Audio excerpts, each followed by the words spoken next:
ଆସ ନା ଆମେ କିଛି ମଜା କରିବା। ମଜା ମାନେ ଖାଇବା ମିଳିବା? ମୋତେ ଡର ଲାଗୁଛି ରେ। ଆମେ ଦାଦାଙ୍କୁ ଭୂତ ହେଇ ଭୟ ଦେବା।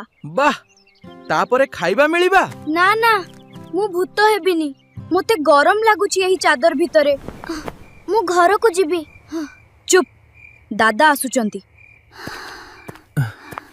ଆଜି ରାତିଟା ବହୁତ ଶାନ୍ତ ଲାଗୁଛି। ଭୂତ ଭୂତ,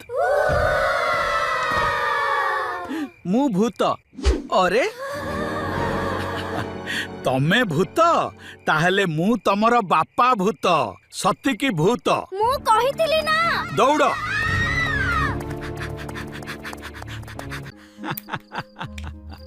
ମୋତେ ଭୟ ଦେବାକୁ ଆସିଥିଲେ, ନିଜେ ଭୟ ପାଇଲେ। ଗତକାଲି ଭୂତ ଆସିଥିଲେ କି?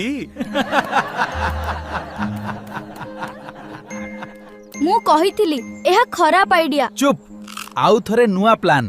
ମୁଁ ଆଉ କେବେ ଭୂତ ହେବିନି।